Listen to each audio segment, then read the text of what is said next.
surprise unboxing. I showed up to Zach's house today, to knock on the door, as I do, because that's where we record. That's where the studio's at. And I noticed a package out front of your door. It looked like Santa Claus himself had dropped off a parcel.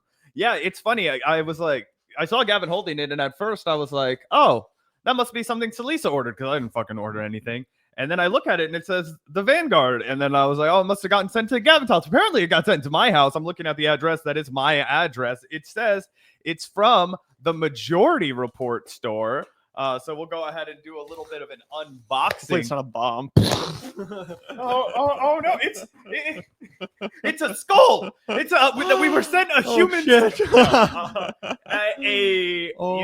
Shit. After hearing our minor grievance with the selection of only trucker hats and saying where's the good old fashioned dad cap, for the dad cap wearers such as myself and Gavin.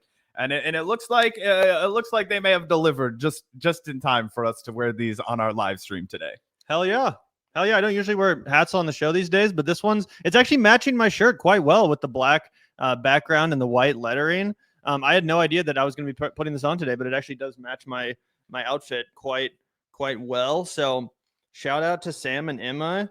We're official members of the Max Left, Zach. Max Left gang up. What up, everybody? Yeah, this is good stuff. I have to wear it a little lower than I like to wear my hat normally on air today, because I want you guys to see the Max Left. I have that thing where, I still wear all of my clothes the way I did when I was 13 years old. I think everybody to an extent does that. My homie Mariah likes to give me shit because she's like, you will wear those skinny jorts until the day you fucking die, no matter what. I was like, I don't even remember which one she's talking about. Oh, I just have the pair of cut off jorts. Actually, I have 8 pairs of cut off jorts, and my homie Mariah always trolls me for it. She's like, those haven't been popular since 2011. I'm like, I like to wear them. But half of fashion is resurrecting some shit that hasn't been popular since you see how mullets are back in and shit. Mullets were shit on my entire life, and now it's all of a sudden cool to have one again. I'm like, that is all the fashion is. People get tired of something, and then 20 years later they're dusted off, and they're like, isn't this exciting and very attractive? Yeah, we're gonna see dudes in V-necks and faux hawks sometime soon. It's gonna happen. So I think we have this bookmarked here. Yep, I learned the other day, I wasn't familiar with this, but apparently the Young Turks has a fantasy football league. And for people who don't care about sports, who don't know anything about the sports calendar right now, or really a week ago, was when all of the fantasy sports leagues were doing their big drafts, right? And the draft is important because, if you don't get a good quarterback, you don't get a good running back, you don't get a good defense, wide receiver, whatever, it's going to be hard for you to make up that ground, right? So you can always tell a person screwed if they don't invest in their draft during the fantasy sports league. Emma Vigeland, she's a real sports bro. She has the Emma Sports Vigeland Network. Honestly, I've talked ball with Emma a few times. She knows her shit, and she wanted to go in and clean up at the Young Turks Fantasy Football League. She registered, she paid her dues, it looks like, and apparently she was 3-time champ. But your birthing person's team has been deleted. Oh no, your commissioner has deleted the fantasy football team, birthing persons, from the league TYT football. However, you can always come back and create or join a league. If you think this was done in error, we encourage you to get in touch with your commissioner. Have a great fantasy season. LOL. Pretty hilarious stuff. Yeah, that's pretty hilarious. So from what I understand, this is a TYT fantasy league. And because of the fact that Emma used to work at TYT, she was still able to join it. And she did so by embracing this funny name, obviously birthing persons, in reference to the Anna Kasparian freak out. She kind of joined to kind of stick it to them, to be like, hey, what's up? I'm still here. I'm still going to play the fantasy football this year. I'm just going to name my team birthing persons. So that's what I interpret it as. Obviously, I'm not familiar. Do you think anyone can just join this league, or is it exclusive to the TYT crew? Oh yeah, I imagine it's a lot of places where if you're a legacy employee that's still on good terms. So for example, Afterward, if Afterward did a fantasy football league, we would probably have 5 or 6 dudes that previously bartended, or now work somewhere else around town, or maybe this guy was here for a summer and now he's back in college. He wants to be in the fantasy football league. Usually that's how it goes. When I worked at Zigo, we would have all kinds of people's, my uncle really wants to get into the fucking fantasy league and he's old. Can we get him in? That kind of shit. Most fantasy leagues, they're not that strict, right? It's like, oh, if you know that they're going to pay their dues and they'll be involved in a good player, like, yeah, it's kind of nice to have somebody that's competitive, padding the fantasy football league, especially if it's a work fantasy football league, because most people aren't going to know what's up. So if you do take it seriously, it's kind of fun to have real heads. And I imagine Emma had the reputation of being a real fucking sports fanatic, right? And those are the kind of people that you want to join your league. Obviously, it makes it more competitive. It makes it harder to win, but it just makes it more fun. And if she's not just being facetious, I couldn't tell if this is a tongue-in-cheek joke, but if she was the multi-time champion, I imagine they just kept letting her participate. Yeah, it's definitely possible. If we scroll down, there's some pretty funny comments too, Zach. She says new commish, a little sensitive. Do you know what that means? The new commissioner. So she's talking about Cenk. Gotcha. That's hilarious. Yeah, clearly a little bit sensitive.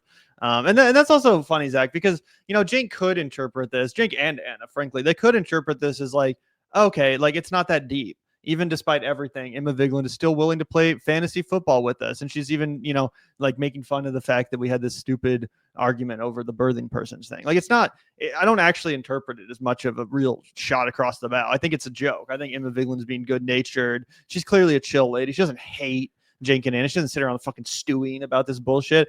When Sam and Emma were talking about Cenk and Anna the other day on air, they couldn't stop laughing. Remember the segment about the new Peter Thiel sponsorship and Amy Goodman? Like, they were cracking up. They're clearly taking this a lot less personally than Cenk and Anna. So I almost kind of feel like Cenk could have been like, oh, okay, like it's all good. Like, she's playing fantasy football with us. Obviously, she's poking a little bit of fun, but I'm not going to make this a big deal. I'm not going to kick her out. Who cares? This could be a path to repairing what has been burned, the bridge that has been burned. So that's pretty funny. Yeah, to me, I feel like it was sending a message to the other employees at the Young Turks, like, hey, once you're out, you're fucking out. Like, don't you ever in your life think you can come back to us? Like, you know what I mean? Just making sure that they know that loyalty is going to be demanded. And even if you were the 3-time champ, even if you are a big face in media, even if you're getting, more and more credibility as they lose credibility, you still can't come back and be a part of this. And I feel like more than anything, it was Cenk being ridiculously petty, which he always is,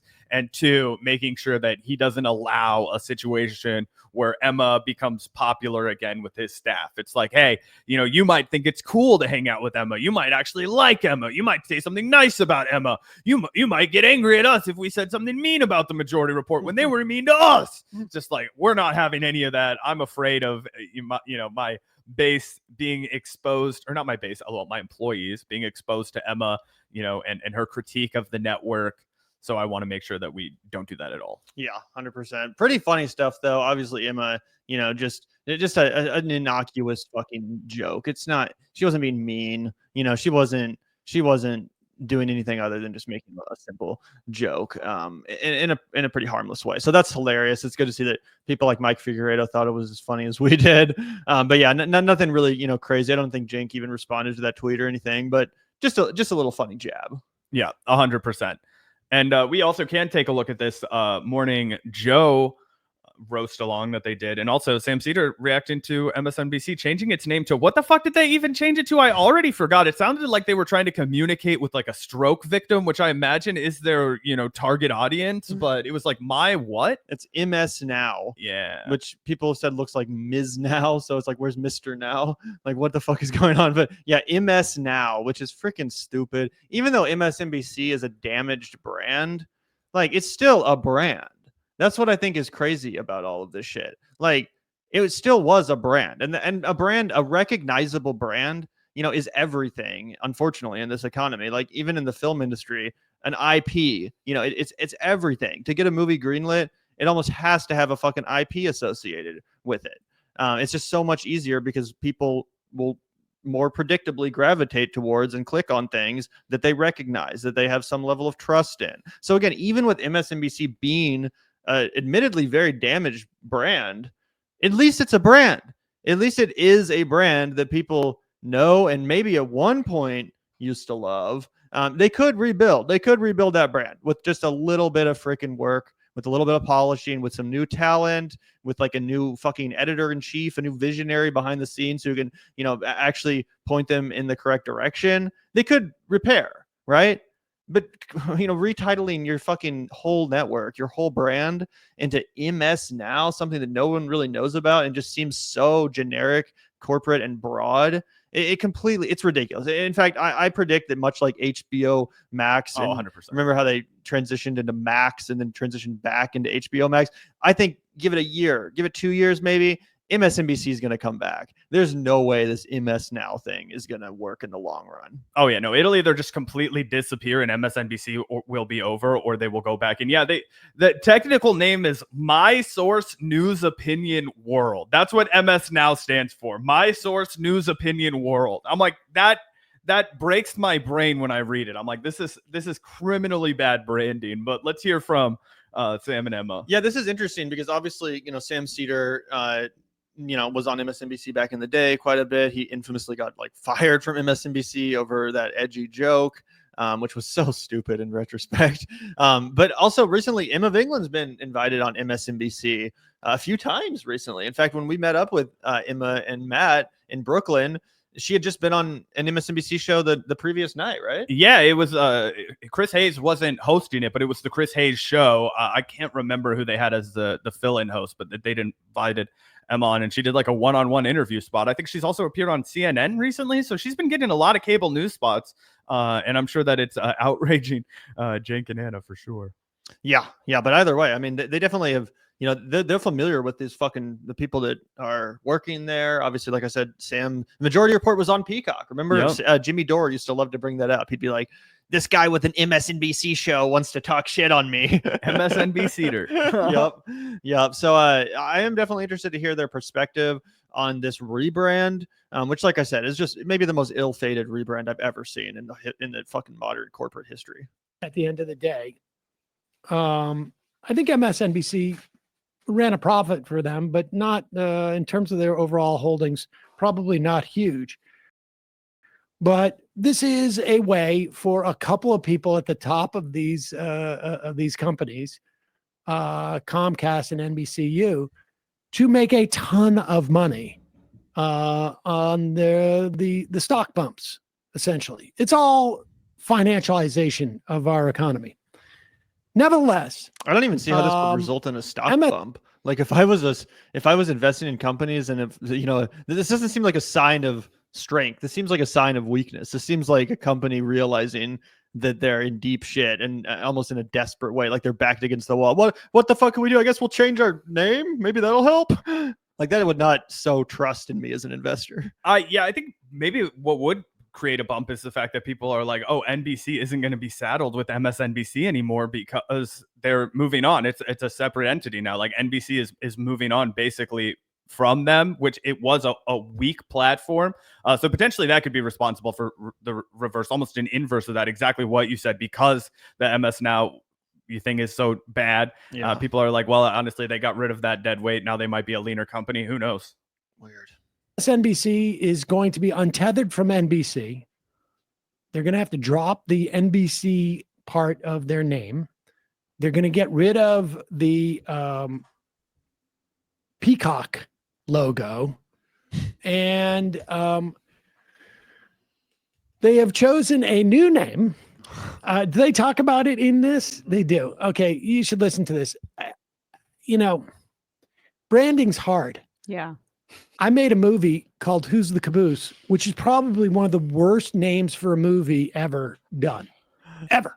Would have guessed it was a children's film. I honestly could not have done a worse job with that. In fact, everything I ever titled, for the most part, was just absolute garbage. Bad situation. Yes. A bad situation was also, like, it just goes on and on. I would also argue, though, that if you coming up with bad titles is probably not as bad as likely the consulting group that came up with bad branding. You'll recall, My Source News Opinion World. Do you think they paid more or less than $15 million to the consulting company that renamed it? I would be sickened to find out how much those bastards got paid. I mean, you give me and Gavin a sketch notebook and a number 2 pencil. $5,000. We'll give you 100 ideas that are better than this. 100 ideas. It wouldn't even take us long. 60 minutes. Start a timer. We will have 100 ideas that are better than this. Yeah, and it's not even just the name. It's the logo and the color scheme, which you guys are going to see in a second. They're going to put it on screen, but it's like the most generic, forgettable fucking logo with the most just forgettable color scheme you've ever fucking seen.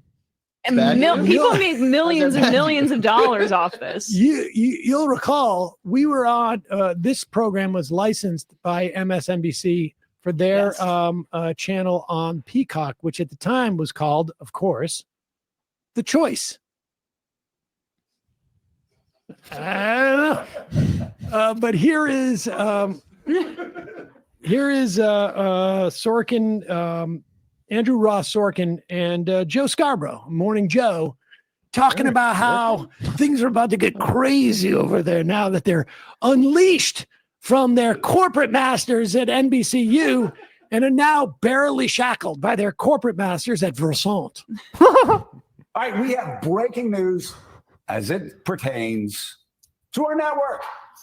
This morning, a new name. Oh, pause it for one network. second. Let me just tell you, as I think at this point, I could probably say I'm a broadcast professional. I mean, maybe broadcast is a little bit of an exaggeration, but I have been doing TV now for 35 years. When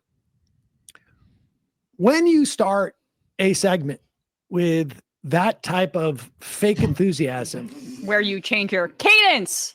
hey everybody, we got some breaking news about this show. Look how happy I am. I am not depressed about this at all. Terrible mic sound too. Go back. A new name for the to our network. This morning, a new name for the network by the end of the year.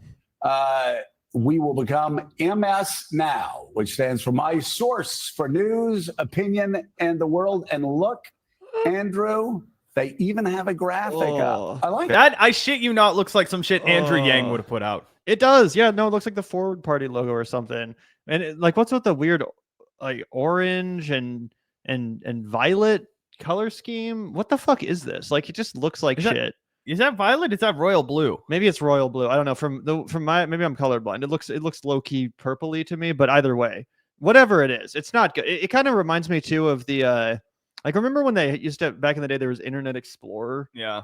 Well, Internet Explorer obviously became a laughing stock after Google Chrome came out, but then they tried to relaunch it as I think it was called Microsoft Edge. Yeah. And they were like, the new like Internet Explorer's back, but now it's cool. And it had a very similar weird kind of like, you know, bland like corporate aesthetic. It didn't have any like character to it. It was just like blue and white, like an E and a, you know, in a They box. made Bing the auto search engine for it. Right. Never So gonna it's work. like, that's what this reminds me of, except for with a splash of unnecessary like burnt orange or whatever.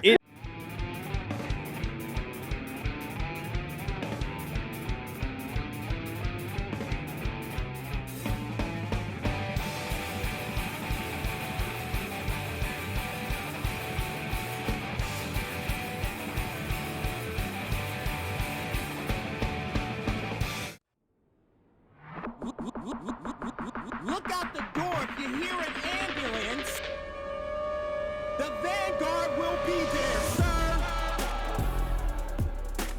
The Vanguard will be there, sir. The Vanguard will be there, sir.